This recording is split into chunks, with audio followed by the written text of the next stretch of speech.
Hola, buenas, bienvenidos a este nuevo encuentro de Zona Crítica Cuyo. Y hoy vamos a tratar de avanzar en un proyecto nuevo que tiene que ver, tal su nombre, Perspectivas.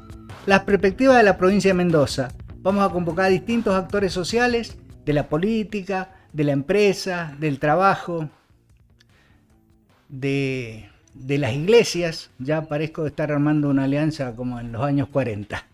Y hoy en el primer programa nos vamos a dar un lujito que ha sido muy generoso con su tiempo, porque son épocas difíciles para los políticos que están en campaña. Vamos a recibir al presidente de la Unión Cívica Radical y al presidente de la Cámara de Diputados de la provincia de Mendoza. Cuarto en la línea de sucesión, Andrés Lombardi. Gracias por acompañarnos. No, muchísimas gracias a ustedes por la invitación.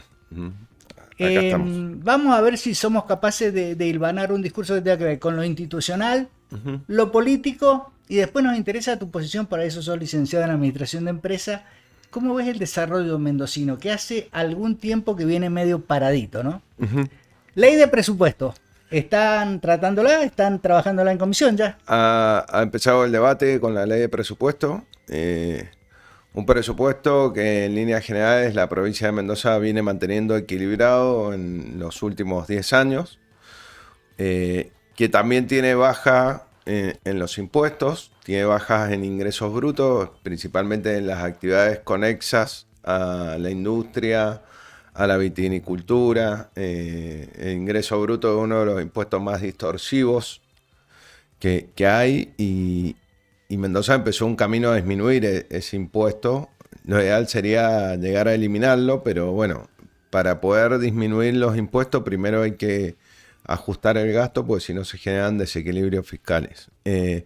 Y continuar con el plan sobre impuesto a los sellos, que la alícuota general, la idea es que de acá a 5 años, de acá al 2030, no se pague impuesto a los sellos en lo que tiene que ver con la alícuota general. Van a seguir existiendo algunos que no se eliminan, como por ejemplo transferencias de vehículos o transferencias de inmuebles o servicios financieros, pero que quedan a la mínima expresión dentro de lo que es el pacto fiscal de la Argentina. Eso en líneas generales, controlando nuevamente lo que es el gasto en personal, que Mendoza empezó a ordenarlo, lo empezó a ordenar más en torno a disminuir la cantidad de empleados, es decir, cuando los empleados se jubilan, tratar de no reemplazarlo. Esa es una disminución que se va haciendo paulatinamente, que son empleados administrativos en su gran mayoría, no son, porque los docentes hay que reponerlos e inclusive hay que incrementarlos. En salud se han hecho muchas inversiones en el sistema de salud pública, con lo cual también hay que dotarlo de mayores profesionales. Y la seguridad también hay que incorporar cada vez más policía, y en eso ha estado la provincia de Mendoza trabajando. Pero no obstante ello, en los últimos 10 años hay un 16% menos de quils liquidados por la provincia, y esto en gasto en recursos humanos que no tenía sentido seguir manteniendo. O sea, un presupuesto que sigue con las líneas que vienen marcando los presupuestos de la provincia. Tiene un impacto importante, pues producto de la caída de la recaudación por lo que fue en su momento la eliminación de impuestos a las ganancias, y también por impacto de la recaudación nacional hay una caída en el resultado corriente, pero manteniendo siempre el equilibrio presupuestario como meta que viene llevando adelante de Mendoza desde la primera gestión de Alfredo Cornejo. No, o sea, no hay desequilibrios presupuestarios, no. Esto que tanto obsesiona al presidente de la Nación con el equilibrio y el déficit fiscal, Mendoza hace tiempo que lo viene trabajando y lo va llevando bastante bien. Exactamente. Si vos ves, los presupuestos de la provincia, ha disminuido la deuda de la provincia evaluada en dólares, que es una moneda que se mantiene constante, ha disminuido significativamente en el último tiempo. ¿Cuánto debe la provincia, Petín? Y hoy está alrededor de los 600 millones de dólares. Es una cifra que se puede manejar. Sí, es una cifra altamente manejable. Todo financiamiento que se ha pedido en los últimos 10 años ha estado destinado a inversiones, a obra pública. siempre es importante recalcar esto. Cuando uno toma deuda, que esa deuda sirva para generar una obra pública, una infraestructura que va a ser usada por varios presupuestos o por generaciones. Genera un círculo virtuoso. Entonces uno dice, ¿por qué? Por ejemplo, uno debería preguntarse, ¿por qué el presupuesto 2025 tiene que pagar toda la obra del metro tranvía, que es la obra simbólica, ¿no? Si esa obra va a prestar un servicio que se va a usar durante 10 años, ¿no? O 15 o 20. Entonces lo que hay que hacer es calzar esa toma de financiamiento con la amortización propia, con el uso que se le va a dar a eso. Digo, cuando uno hace una ruta, como se inauguró hace poco, la ruta 92, que es la Panamericana que une hasta Potrerillo, esa es una obra que va a durar muchas décadas. Entonces lo razonable es que el financiamiento o el costo lo paguen quienes van a usar esas obras. Entonces eso es lo que se ha estado haciendo en los últimos años en Mendoza. ¿Por qué nos cuesta tanto la modificación de la Constitución con el tema de la reelección? ¿Por qué la chicana? Que el que la hace se excluya, que toda esta historia. Porque además, 4 años, después del segundo año no le atienden el teléfono al gobernador. Creo que la Constitución de la provincia de Mendoza hay que remontarse a su historia. Es una constitución que armaron las familias tradicionales de Mendoza y que tuvo fue muy rígida, muy avanzada para la época, una constitución muy avanzada para la época, y que puso cláusulas que hacían que la provincia de Mendoza fuera más institucional. Entre ellos se bloquearon las familias para que no hubieran caudillos. Para evitar excesos. Exactamente. Entonces, no es solamente que el gobernador no puede reelegirse, sino que inmediatamente después ningún familiar directo del gobernador puede ser candidato a gobernador. Que en Mendoza es impensado, pero que hay muchas provincias que se usa, que el hermano, que la señora, el caso de Santiago del Estero, nepotismo. Va pasando así. Entonces, esa constitución que fue tan rígida, cuesta mucho modificarla en Mendoza, porque requiere de por lo menos 2/3 de ambas cámaras y que luego haya un plebiscito para aceptar esa modificación o no. Por lo general, todos los intentos de reforma integral de la Constitución han fracasado en la legislatura. Empiezan con la discusión de las particularidades, que bueno, que el que es gobernador se excluya y no vaya por la reelección.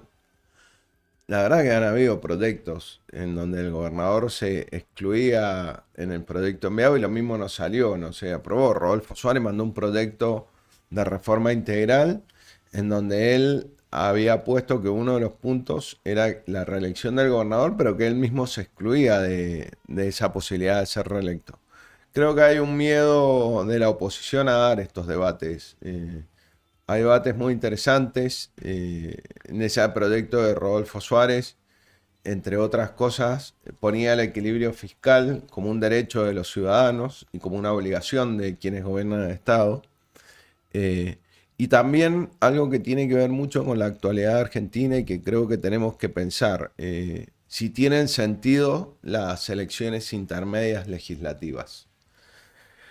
Cuando empieza un gobierno, en cualquier instancia, tanto nacional, para un presidente, provincial, para un gobernador o un intendente en un municipio, son nuevos, se demora en poder encontrar lo que se denomina la botonera de cómo funciona el sistema. Conocer la botonera te lleva 6 meses, 8 meses, saber cómo funcionan, que los equipos de gestión se amalgamen, que empiecen a producir resultados.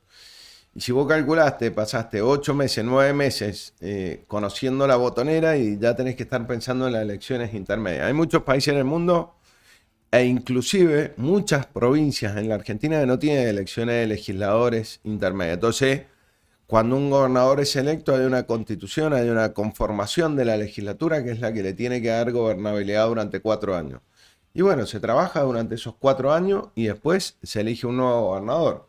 Y ahí la ciudadanía hace esa evaluación. Bueno, en Argentina no tenemos eso. No requiere una madurez ciudadana de por ahí, porque me imagino que esto fue pensado como para balancear el ejercicio del poder. por ahí la ciudadanía elige para el Ejecutivo algo y te pone como contralor en el Legislativo la oposición. Bueno, tienen la opción, ¿no? De hoy con la boleta única papel marcar en categorías distintas candidatos de partidos distintos.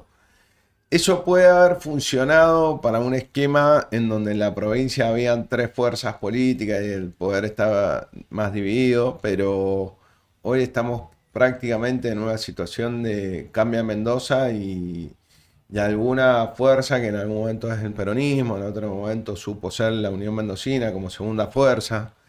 Me parece que ya no existe eso, pero que hay que pensar más en términos de la gobernabilidad que en términos del equilibrio durante los 4 años. O sea, ¿hay un riesgo? Sí, hay un riesgo, lo podemos aceptar, lo podemos ver. Ahora, muy difícilmente algún gobernador gane y la legislatura tenga 2/3 para gobernar. Lo Es más muy probable es que difícil. tenga mayoría, pero que no tenga los 2/3, con lo cual no pueden cometer excesos en muchos temas al no tener los 2/3, ¿me entendés? La Constitución prevé que para financiamiento se necesitan 2/3, la Constitución prevé que para reforma de la Constitución se necesitan 2/3. Entonces no hay un riesgo institucional claro. Sí, lo que yo estoy viendo, y más a nivel nacional que a nivel provincial, es que las elecciones intermedias suelen generar inestabilidades en la economía que lo termina pagando el ciudadano de pie. Hoy uno habla con un empresario en la Argentina de hace 2 o 3 meses que decidió no invertir, no emprender nuevos proyectos esperando las elecciones. Y entonces los empresarios están todos quietos, los emprendedores están todos quietos viendo a ver qué pasa con la política y los políticos están de campaña. Entonces el país entra en un parate, la economía entra en un parate que Nos quien hace mal a sufre, todos. claro, quien sufre las consecuencias es el ciudadano a pie, ¿me entendés? Entonces, eh, eso creo que no es sano, me parece que hay que tratar de dar ese debate. ¿Y cómo Si lo hay, canalizás? ¿Cómo lo institucionalizás ese eh, debate para que el Estado, la provincia, la empresa sigan funcionando sin que se vean detenidos por otras causas exógenas, ¿no? no, uno ve con cierta envidia, con una envidia sana, países de la región que han logrado disociar la situación económica de la situación política. Tienen inestabilidades políticas a veces, pero la economía sigue por su camino. Ejemplos de la región, varios: Uruguay, Chile, Perú. Son países que van consolidando año tras año un crecimiento económico. Uno ve cuando ve la serie o cuando analiza la política en Europa y ve que son esos gobiernos conformados que son más parlamentarios, en donde para poder ser primer ministro lo primero que se le exige es una mayoría en el Congreso, tener una mayoría que avale el programa de gobierno. En Argentina eso quedó a mitad de camino, se incorporó la figura del jefe de gabinete en la reforma de 1994. Raúl Alfonsín había planteado que el jefe de gabinete tenía que tener acuerdo parlamentario, ese acuerdo tenía que ser sobre un programa de gobierno. Y también Y tenía el quedó, veto, ¿no? Sobre el jefe de gabinete. claro, y tenía la posibilidad de votar porque tenías que sacarlo con acuerdo del Congreso. Eso quedó a mitad de camino. Pero uno ve la realidad política, entonces dice, bueno, no sé, hay conflictos o inestabilidades políticas porque el programa de gobierno, no sé, de Francia no está avanzando. Entonces toman opciones, o se constituye una nueva mayoría legislativa, ya de acuerdo entre parlamentarios de distintos partidos, o directamente disuelven el Congreso y convocan a una nueva elección de legisladores. Y se hace sin que eso afecte la economía. ¿Por qué? Porque hay una línea central, un programa de gobierno que es común a todas las fuerzas políticas. Boric asumió en Chile y una de sus primeras declaraciones fue: el equilibrio presupuestario no se discute, se va a mantener.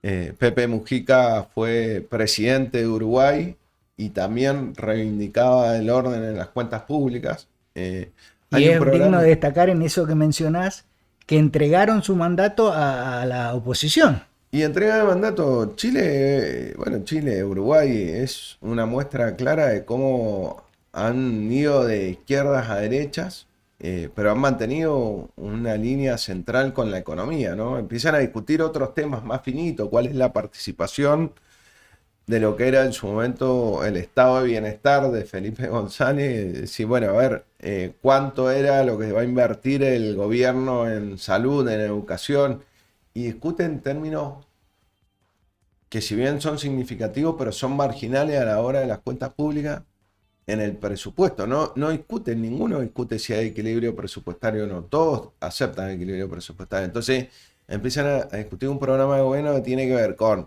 tal vez menos fondos para defensa, menos fondos para esto, pero sí más fondos para educación, para salud. Otros tienen otras posiciones. Estados Unidos mismo también, salvo Trump, ahora que ha hecho un montón de anuncios que van en contra de la historia de Estados Unidos, pero también empieza a discutir eso. ¿Cuántas veces hemos visto que la gran campaña en Estados Unidos era el sistema de salud? Y bueno, son discusiones, pero son discusiones dentro de parámetros lógicos. Argentina ha ido de un péndulo al otro, en donde hemos tenido ministros de economía y gobernantes que dicen que tener desequilibrio presupuestario y emitir dinero no genera inflación, a otros que dicen que hay que tener restricción monetaria absoluta. Pero entonces estamos discutiendo los márgenes, no estamos discutiendo sobre el centro, estamos discutiendo en posiciones muy antagónicas que ya están cerrados esos debates a nivel mundial, ¿no? ¿Y por qué prevalecen acá y siguen subsistiendo? Es inmadurez de la dirigencia. No le vamos a echar la culpa a la dirigencia política. Hay dirigentes en la industria, hay del sector del trabajo. Sería muy fácil echarle la culpa a la existencia del peronismo en la Argentina, ¿no? Eso sería chicana casi. Eso sería la salida fácil. Pero creo que hay conceptos que cuando uno dice en donde hay una necesidad de un derecho, uno tiene que preguntarse, bueno, ¿cómo cubrimos ese derecho? ¿Quién lo cubre, no? Porque la frazada siempre es corta. Yo he tenido en los debates en la legislatura miles de oportunidades de verlo. Yo me recuerdo con Mario Badido que nos criticaba por el subsidio al transporte público y después nos criticaba si aumentábamos la tarifa de los usuarios del transporte público. Entonces, ¿quién lo paga? En la cocina simple, Mario, ¿quién lo paga? ¿O lo van a pagar los pasajeros o lo sacamos de rentas generales? Y eso es, por supuesto, impuesto, lo pagan los ciudadanos, pero lo pagamos todos, no solamente los usuarios. Claro, es muy fácil estar en la oposición y criticar las dos cosas. Lo que hay que tener es criterio, decir, bueno, a ver, está claro que un sistema de transporte público hay que subsidiarlo, porque tiene muchos beneficios para la población en general. Mejor cuidado del medio ambiente, mejor transitabilidad en los caminos, en las calles, menor deterioro por el uso de eso, etcétera. Hay un montón de beneficios para todos en línea general. Bueno, es lógico subsidiarlo. Las sociedades ricas... O sea, no te opones a un subsidio para determinado... El del transporte... No, porque además las sociedades ricas, que tienen buena calidad de vida, son aquellas sociedades en donde los sectores más pudientes de la economía usan el transporte público. No son aquellas en donde cada uno tiene su auto para poder dirigirse todos los días a trabajar o ir a la escuela. Bueno, eso es una cuestión cultural, sobre todo de los argentinos y de los mendocinos en particular, ¿no? Hay una apuesta muy fuerte, de hecho sube año tras año el uso del sistema de transporte público, que es un transporte público de calidad, que con mejoras tecnológicas, hoy con la aplicación uno sabe en qué momento va a pasar el colectivo que se tiene que tomar, sabe perfectamente qué recorridos hace, hay un montón de beneficios. Entonces, cuando uno mira a Mendoza y tiene un sistema de transporte público combinado con el Mendotran, que lo estamos ampliando permanentemente, que ahora se va a incorporar el tren de cercanía, que va a permitir conectar la zona este con el Mendotran, uno ve una provincia distinta. Cuando uno va a Santiago del Estero, a Tucumán, a las provincias del norte, ve que no hay colectivos, pero hay infinidad de motitos que andan por todos lados. Esas motitos, que si bien son de bajo costo, son la salida de muchos para... Son, una salida laboral.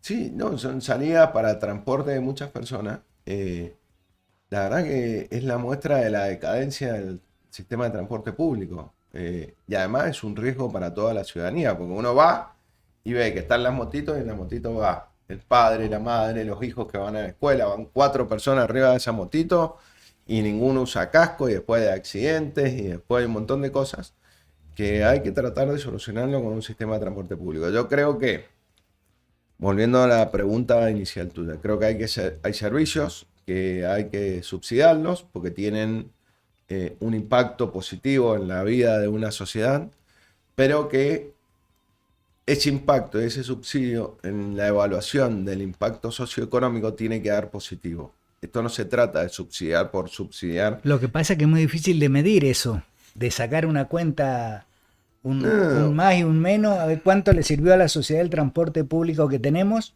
que obviamente es muy distinto al de la provincia del norte, Digamos, seguro. yo creo que hoy es complejo, pero cada vez más fácil hacerlo con tecnología. Creo que todos los servicios públicos hay que evaluarlos todos por separado. Nosotros veníamos de una fiesta en donde los servicios de luz, gas estaban hiper subsidiados. Ese hiper subsidio implicaba el freno en el precio de mercado que ponían de la electricidad, por ejemplo.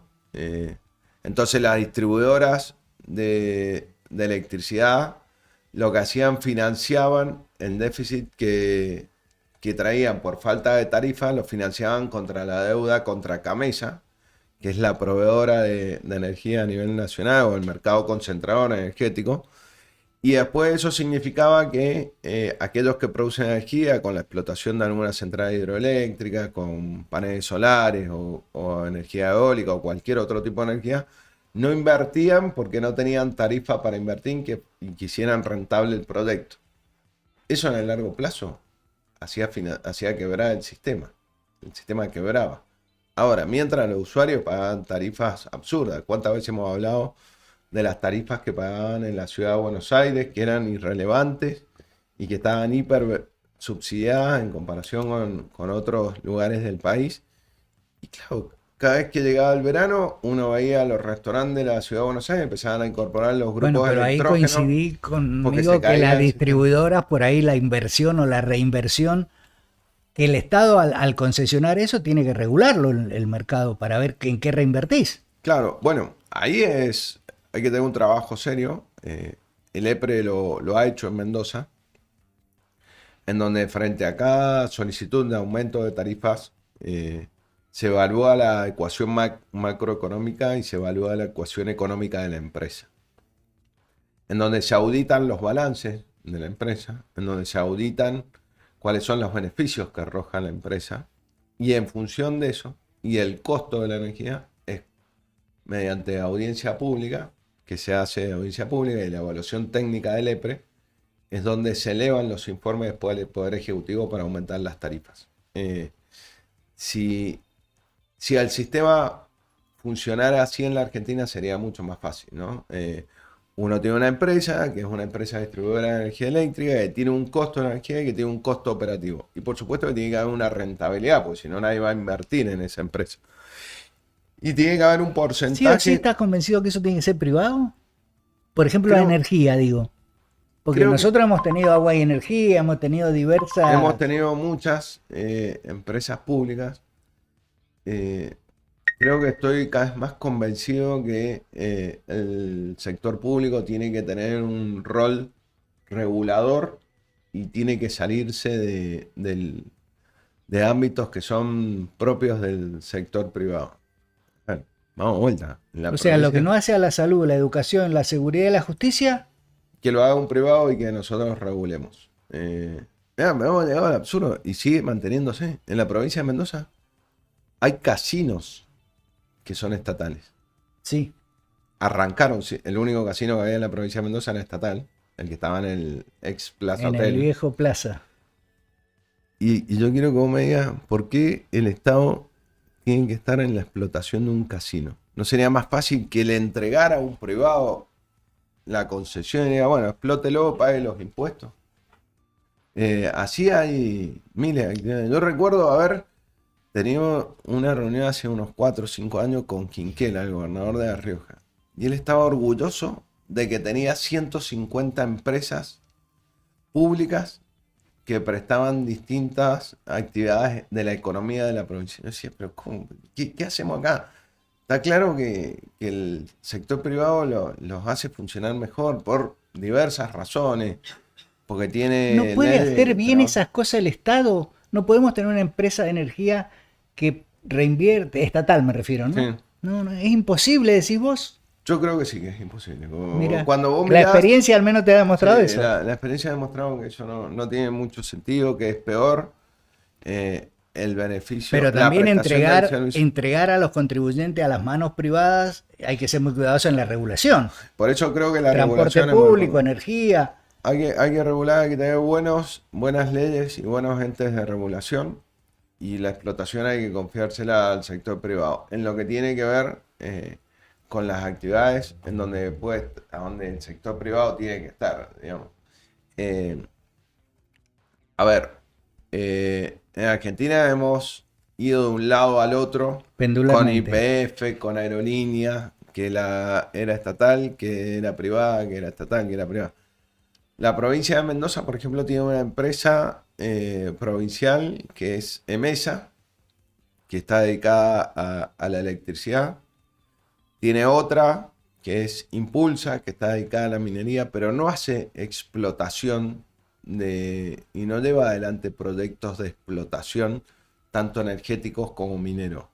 Lo que hace es desarrollar proyectos, elaborar proyectos y ofrecerlos a los privados para que los privados los compren, Porque inviertan. por ahí la prospección en el tema minero y petrolero es muy cara, entonces es mejor que la haga el Estado y después lo concesione. Ni siquiera lo hace el Estado la prospección en algunos casos. Tiene algunos, a ver, nosotros modificamos hace un año el Código de Procedimientos Mineros.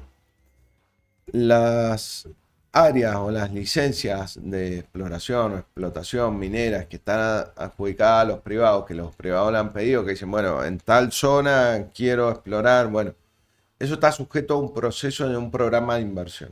Cuando no lo llevan adelante, la autoridad de aplicación, que es la Dirección de Minería, puede revertir esa concesión. Para que no sea un negocio inmobiliario, nada más. Exactamente. Y vuelve al sector público, ¿no? Vuelve a la Dirección Minería. Nosotros hemos puesto que Impulsa tiene 6 meses para evaluar si quiere quedarse o no y llamar a licitación. Porque si no, si no, la ley minera en la Argentina establece que una vez que se revierte esa concesión, el primero que lo pide se lo lleva.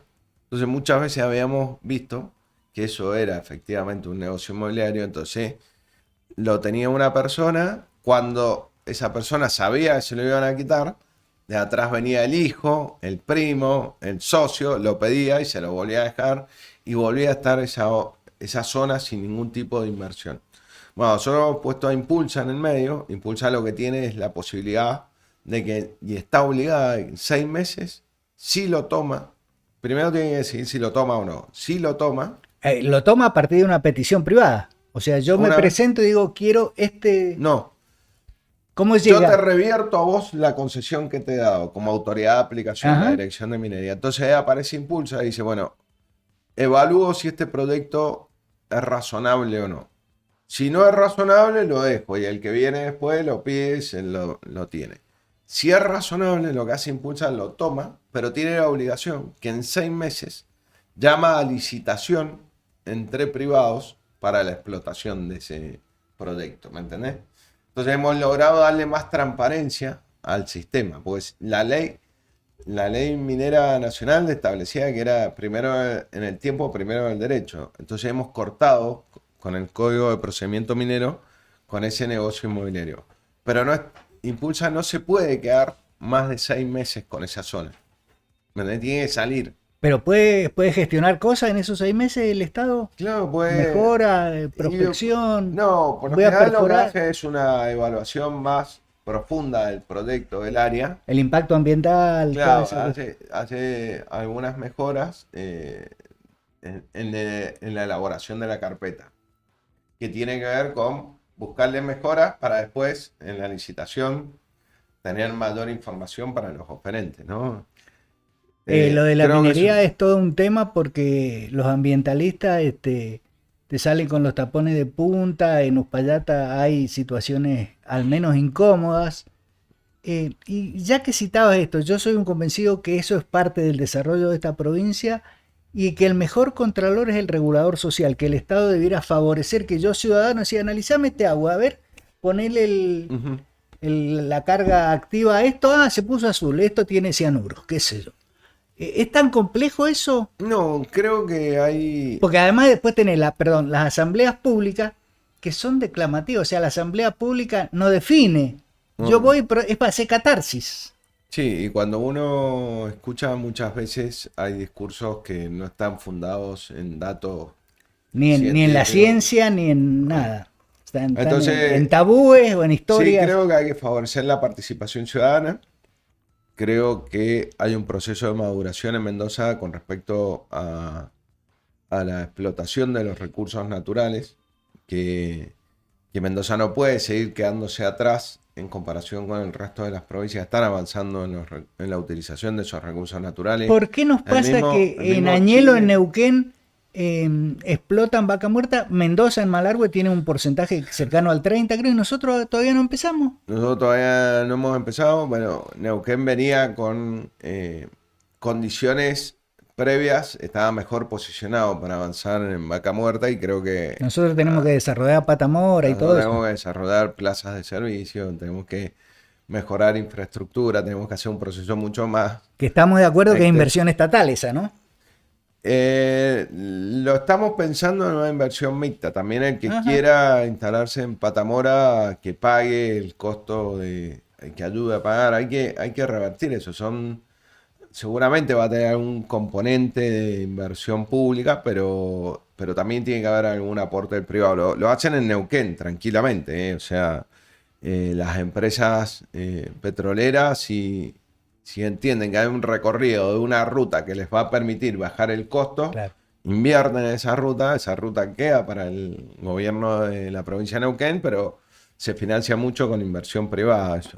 Es un trabajo colaborativo. Ahora, no le podemos cargar todo al sector privado porque si no deja de ser rentable el proyecto. A ver, mucho de lo que pasó con Potasio, Río Colorado en su momento, es que Que no te pagaron este último mes, ahora aparte. claro, que tiene idas y vueltas ese proyecto, pero Ajá. el proyecto inicial con las sales de potasio era sacarlo por un tren por Bahía Blanca, hacer un tendido del tren por Bahía Blanca. Bueno, en Que creo, cada... perdona que te interrumpa, me pagan para eso en realidad. El potasio tiene una dependencia brutal con el precio internacional, ¿no? Sí, sí, O sí. sea, O sea, casi todas las actividades mineras tienen una dependencia del valor internacional. Son commodities que se regulan internacionalmente. Pero quiero contarte esta anécdota.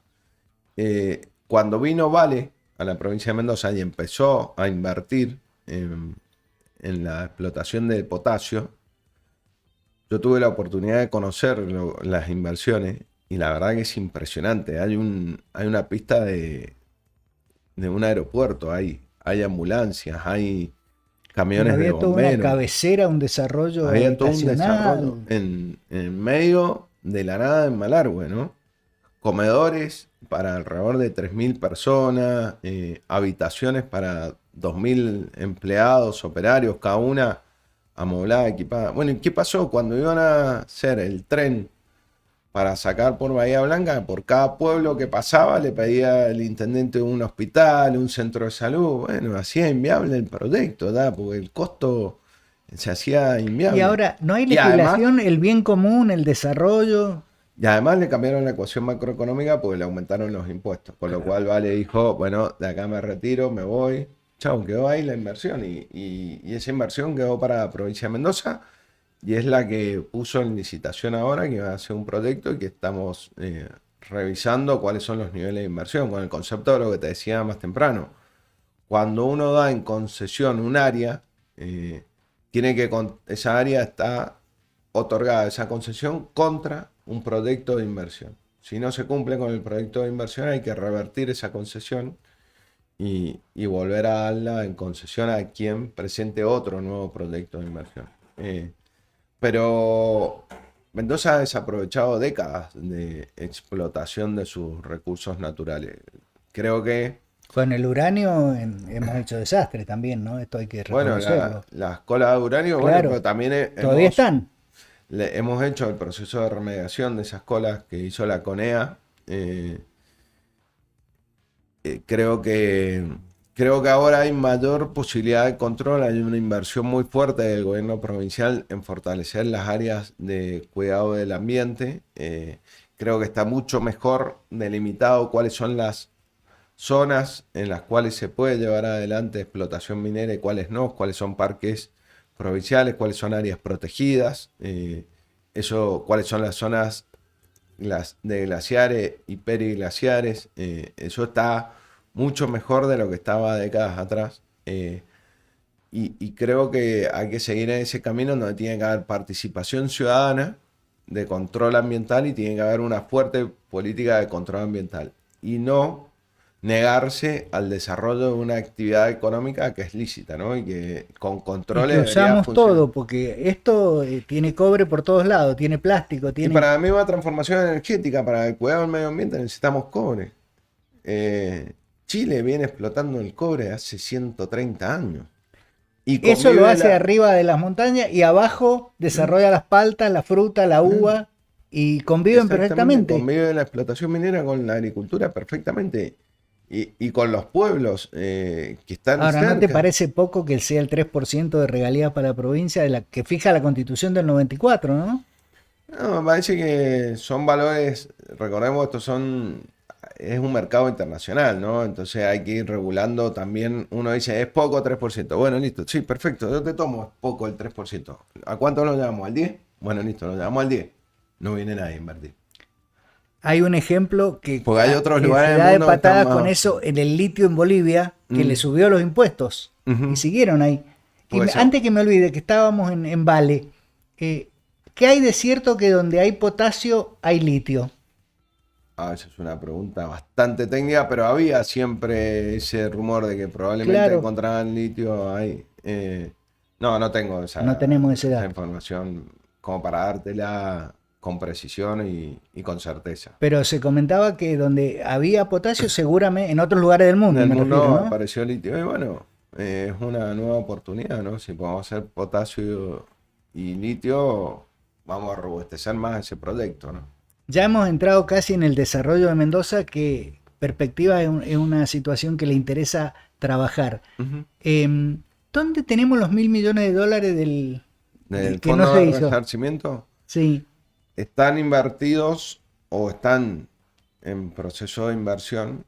Hemos perdido la posibilidad de generar dividendos con esos fondos por chicanas políticas, con lo cual hemos tenido mil... necesitas tratamientos legislativos para el uso, la No, disposición, ya ponerlo en decimos, tal a ver, lugar. contemos la historia completa. Sí, Hay una prórroga de la promoción industrial que se hizo por decreto de necesidad de urgencia, que fue cuestionado en principio por la Cámara de Comercio de San Rafael, pero que después iban a perder el juicio en la Corte porque no tiene interés legítimo, entonces lo tomó la provincia, allá por el año 97 más o menos, una demanda que se hizo a nivel nacional porque no se podía prorrogar la promoción industrial por DNU, sino tenía que salir por ley del Congreso.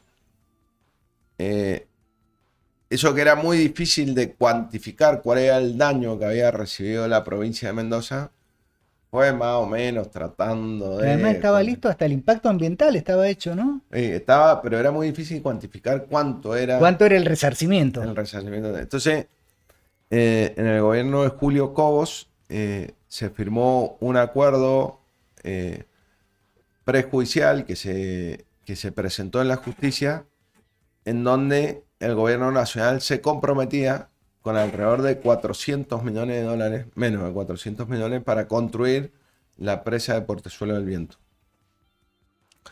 Después de Julio Cobos vino Celso Jaque y Paco Pérez, y eso nunca se movió, nunca se le reclamó a Cristina Kirchner ese acuerdo.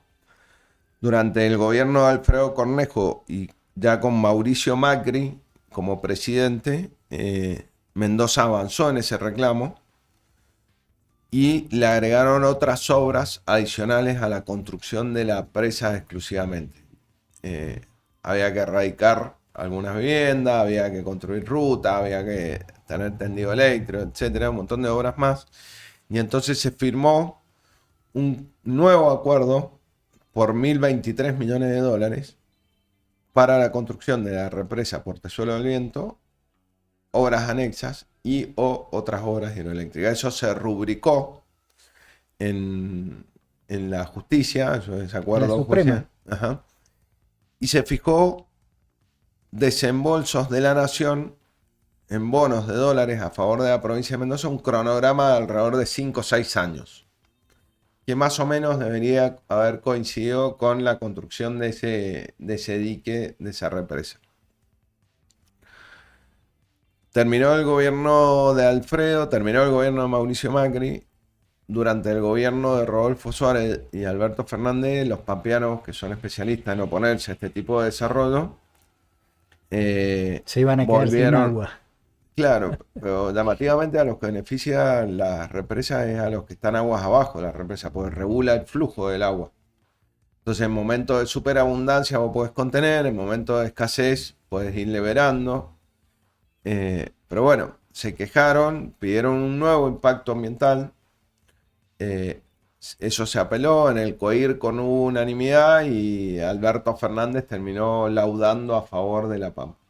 Con lo cual, íbamos a terminar con 1.023 millones de dólares en las cuentas de la provincia sin posibilidad de usarlo. Ahí pasó todo el gobierno de Alberto Fernández y nuevamente con Alfredo Cornejo y con Javier Milei se hizo una enmienda a ese acuerdo en donde liberaba el uso de esos fondos, que ya estaban todos, eso sí hay que reconocerlo, Alberto Fernández fue pagando religiosamente las cuotas trimestrales a la provincia, liberaba el uso de esos fondos para obras de infraestructuras en la provincia. ¿En qué se están ¿Vinculadas al agua no? vinculadas? Fundamentalmente a proyectos que tengan impacto socioeconómico y que tengan capacidad de repago. Son las dos condiciones que nos impusimos los mendocinos en la legislatura, porque todos estos convenios con la nación tienen que tener ratificación legislativa. Y a partir del banco de proyectos de la provincia se fueron avanzando en obras, ¿no? Hay una fuerte inversión en obras de un plan de impermeabilización que tiene irrigación, de plan de reservorios de agua que tiene irrigación, ahí hay acueductos, etcétera. Hay un programa importante. También hay un programa de obras de agua y saneamiento que necesita llevar adelante a ISAM fundamentalmente, pero no solo a ISAM, sino también que estamos financiando a aquellas prestadoras de agua y saneamiento de municipios que prestan este servicio, como es el caso de Maipú, Luján y Tupungato.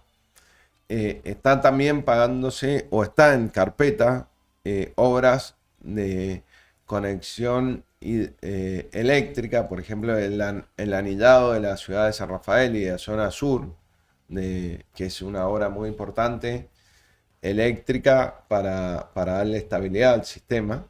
Y también están destinados fondos de ese fideicomiso para la mejora de rutas en la provincia, ¿no? Rutas que hemos firmado convenios con la nación para mejorar y ampliar la tercer trocha en la ruta 40, mejorar la ruta 7, que dentro de poco va a dejar de ser nacional porque se va a habilitar la variante Palmira-Ugarteche, entonces, pero la zona que va entre Palmira y la ciudad de Mendoza, que va a pasar a ser una ruta provincial, va a dejar de ser ruta nacional.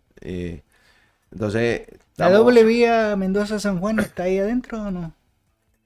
Estamos dispuestos a avanzar en eso, pero creo que el gobierno nacional va a retomar esa obra y a partir de ahí, bueno, nada, lo continuará con esa licitación del gobierno nacional. Y por supuesto, esas obras que vamos a invertir en ruta, después se las cobraremos a la nación y además creo que tenemos que avanzar y así está pensado que una vez que se concluyan las obras, empezar también con un sistema de peaje, ¿no?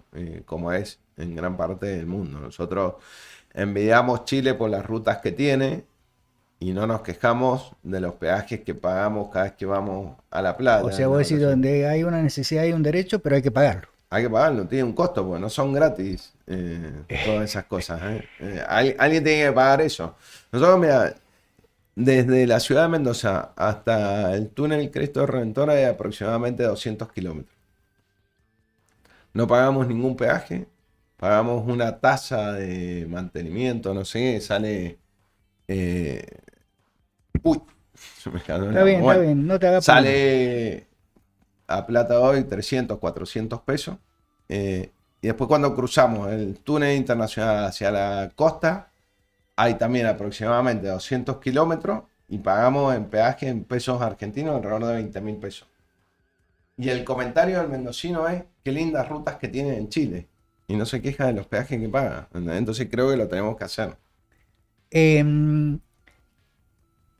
Es tan difícil ponerse de acuerdo, porque creo que es una decisión política. Y acá te voy a llevar un poquito al desarrollo provincial. Mendoza fue el faro del oeste durante muchos años. Hoy comparar los productos brutos geográficos con Cuyo, con el nuevo Cuyo, con La Rioja, pero no vienen bien los números. No vienen bien los números. Desglosemos en qué han mejorado las otras provincias. Ha mejorado San Juan en los proyectos mineros. O sea, vos decís que lo que recibió no lo reinvirtió adecuadamente San Juan. No, digo que sí, que ha recibido mucha inversión, por eso ha crecido su Producto Bruto Interno, ha mejorado. Neuquén, ya lo mencionamos más temprano, tiene que ver mucho con la explotación de vaca muerta. Tiene que ver con eso. Mendoza no tiene esos commodities, no está haciendo un uso de sus recursos naturales que le permita atraccionar. La provincia de Mendoza tiene una economía bastante diversificada, por más que suene raro. Está muy diversificada. Tiene agricultura, que es nuestra industria madre. Tiene también algo en petróleo, fundamentalmente por la refinería de Es una Luján de entrada Cuyo. importante de la provincia a las regalías petroleras, ¿no? Exactamente, pero fundamentalmente está solventada en la destilería de Luján de Cuyo. Los pozos que nosotros teníamos en Barrancas, Rivadavia, son pozos que ya están muy maduros. viejos, están muy maduros, ¿me entendés? Ya no son tan rentables. Y Vaca Muerta todavía no entra en producción. YPF eso lo volvió a licitar, se los entregó a la provincia. ¿En qué estado están los pozos viejos eso? Algunos se los devolvió a la provincia. Que son explotaciones tradicionales. Son tradicionales, exactamente, que para YPF no son rentables, pero probablemente para algunas empresas de menor tamaño pueda ser rentable y lo pueda explotar. Son pozos que cuando hoy hacen la extracción del petróleo tienen mucho componente de agua y poco de petróleo, ¿no? Mendoza tiene turismo. Pero es muy estacional, Peti. Hemos mejorado bastante el turismo. Está muy atado a las variables macroeconómicas el turismo, ¿no? Cuando nosotros tenemos un dólar caro, nos llenamos de turistas, y cuando tenemos un dólar barato nos faltan todos los turistas. Tiene un turismo de un nivel alto, tiene mucho componente del turismo internacional, no es como Córdoba que tiene turismo local, tiene un turismo más barato, más económico. Más ABC1 es el mendocino, con las bodegas boutique, pero eso capta... Bueno, es receptivo de un público ABC1 internacional. Internacional. Creo que, a ver, muchas de esas bodegas boutique que incorporan un restaurante tienen que adecuar sus tarifas un poco, ¿no? Están cobrando demasiado y tienen que bajar las tarifas. Pero bueno, tiene turismo, tiene vitivinicultura, tiene algo en petróleo que en algún momento era más importante. Que puede volver con el tema de Vaca Muerta, exactamente. Nos falta meter el motor de la minería.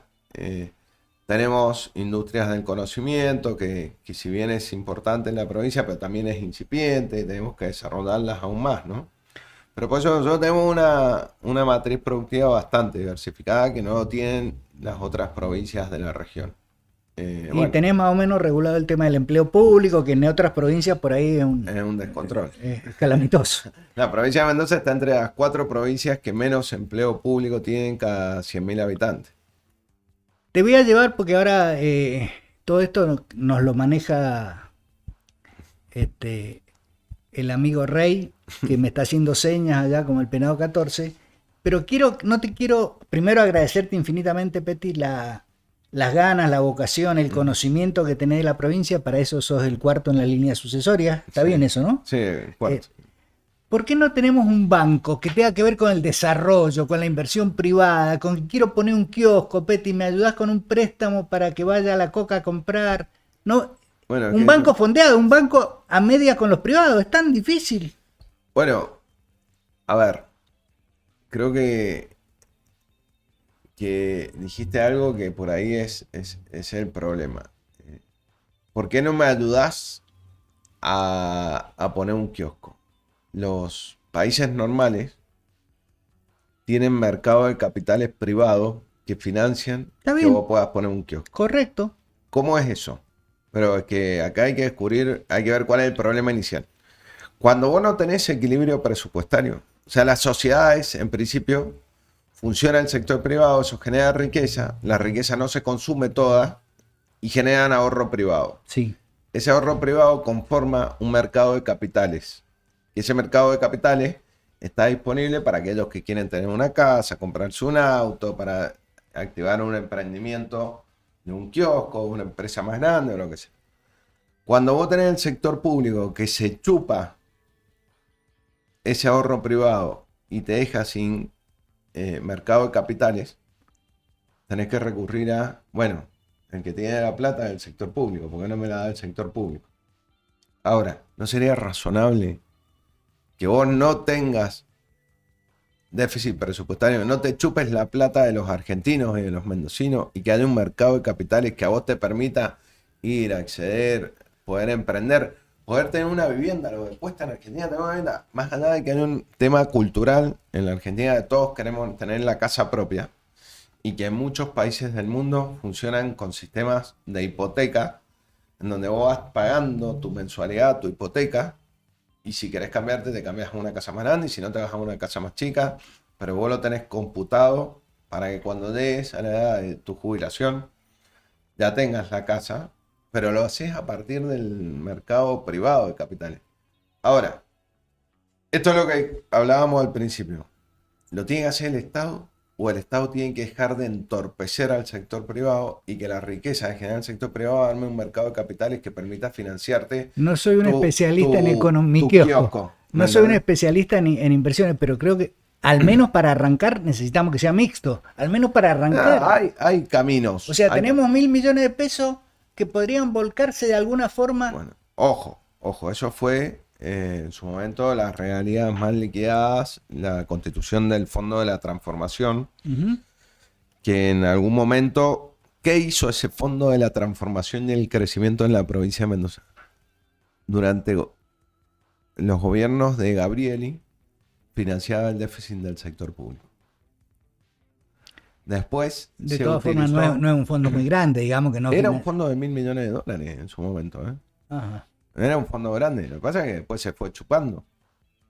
Después ha financiado y ha subsidiado últimamente, en vez de dar crédito automáticamente, el Fondo de Transformación lo que hace es subsidiarte la tasa. Entonces vos vas al banco X, obtenés un crédito y si necesitas un impulso, lo que hace el Fondo de Transformación te subsidia la tasa de interés.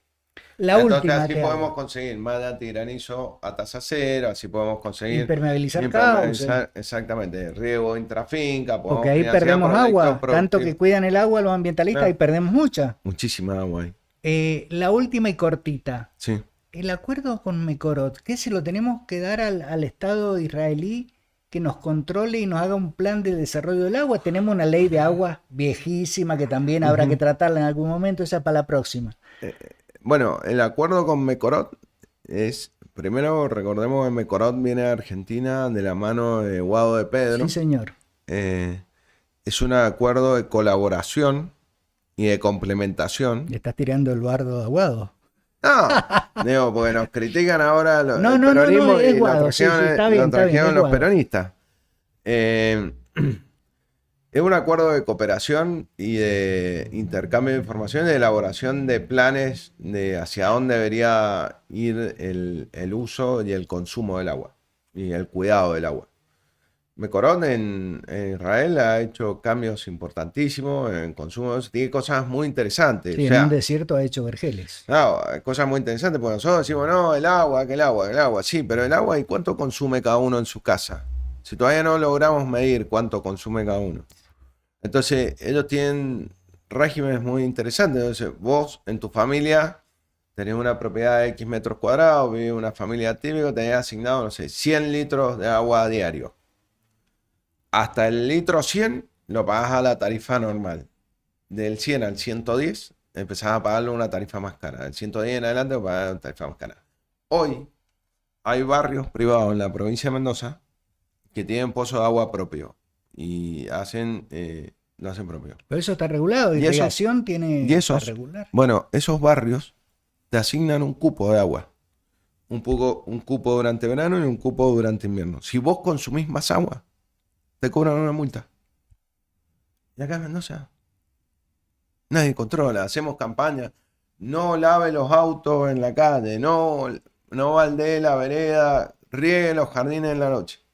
Pero el control finito lo vamos a tener un día que tengamos los medidores puestos en todas las casas, que tengamos cupos asignados. Y el que consume más, porque la derrocha, Paga que la más. pague. Agradecerte infinitamente. Por ahí una pequeñísima crítica. Son muy antiperonistas y acá nos tenemos que poner de acuerdo entre todos. No soy antiperonista. No tenemos que ser anti, digo. No, Porque no. además, yo, y esto no es chicana, te lo juro, ha sido un gusto compartir este rato contigo. Por ahí hay muchos correligionarios, amigos radicales que están incómodos con esta alianza, con la Libertad Avanza y toda esta cuestión, ¿no? Creo que...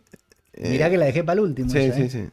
No, primero, a ver, te respondo lo primero, creo que el peronismo en algunos momentos le ha hecho bien a Argentina, pero también le ha hecho mal en impregnar algunas cosas muy fuertes en el argentino y no actualizarse. Lo ha tomado como dogma.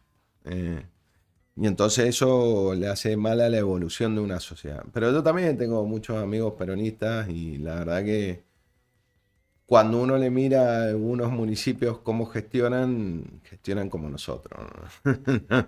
No, gestionan como ellos reclaman en la legislatura que en que... definitiva es lo que queda, No, cómo gestionar y cómo no, o administrar sea, la cosa pública. nosotros hemos aprobado una reforma del Estatuto del Empleado Público que ordena lo que es el ingreso y, claro, ellos en la legislatura dicen otra cosa, pero por detrás dicen la verdad que es muy bueno para la gestión esto. Eso está enmarcado en el tema de los derechos, quién lo paga, qué es lo que No, eso tercerizo. está enmarcado de que... Pero yo esto de los derechos, yo sigo defendiendo los derechos ciudadanos. O sea, me parece que el piso mínimo, ya sea del consumo del agua, del uso del transporte público, de la explotación minera con control social, yo soy un enamorado de que la base le llegue a todos. Después vemos el resto. Nosotros estamos de acuerdo que le pueda dar a todo.